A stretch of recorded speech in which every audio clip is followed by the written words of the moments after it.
Jean chapitre 17 nous parle de la prière sacerdotale.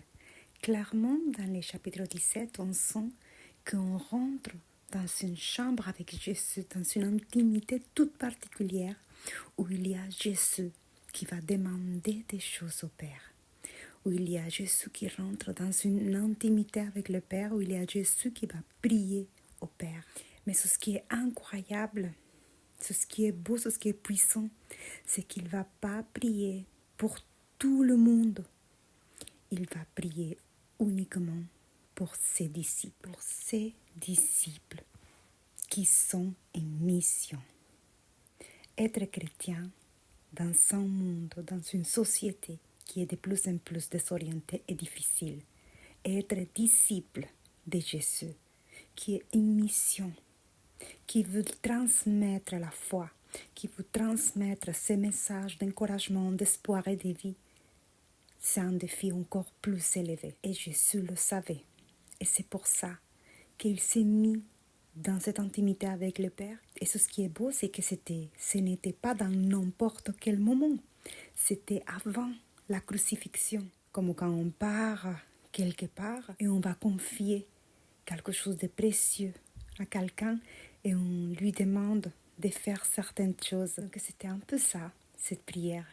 Il allait partir, mais il n'allait pas laisser seuls les disciples. Et cette parole, elle n'était pas là uniquement pour les disciples qui étaient présents physiquement avec Jésus à l'époque de Jésus.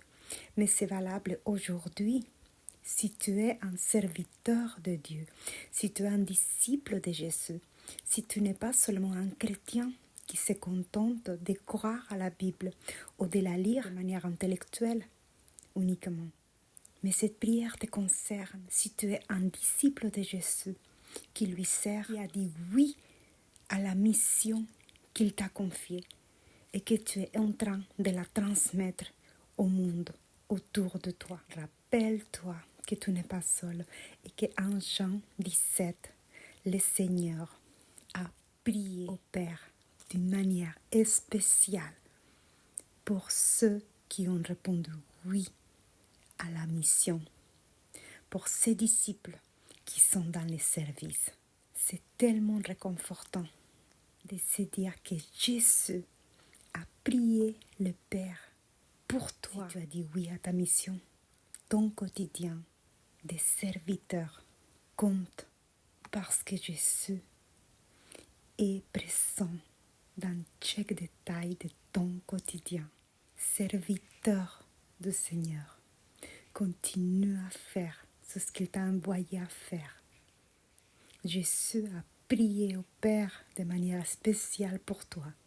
Tu n'es pas seul, il t'a laissé le Saint-Esprit et il est présent dans ton quotidien. Chers disciples de Jésus, continue à transmettre ce que le Seigneur t'a envoyé à transmettre. Là où tu es, avec ce que tu as, ne te décourage pas. Continue, parce que Jésus nous prévient dans le chapitre 16 du fait que nous allons avoir beaucoup de difficultés, mais que nous ne serons pas seuls. Le monde a besoin de toi. Le monde a besoin de messages de Jésus-Christ, de ces messages d'espoir, d'encouragement et de vie qu'apporte uniquement Jésus.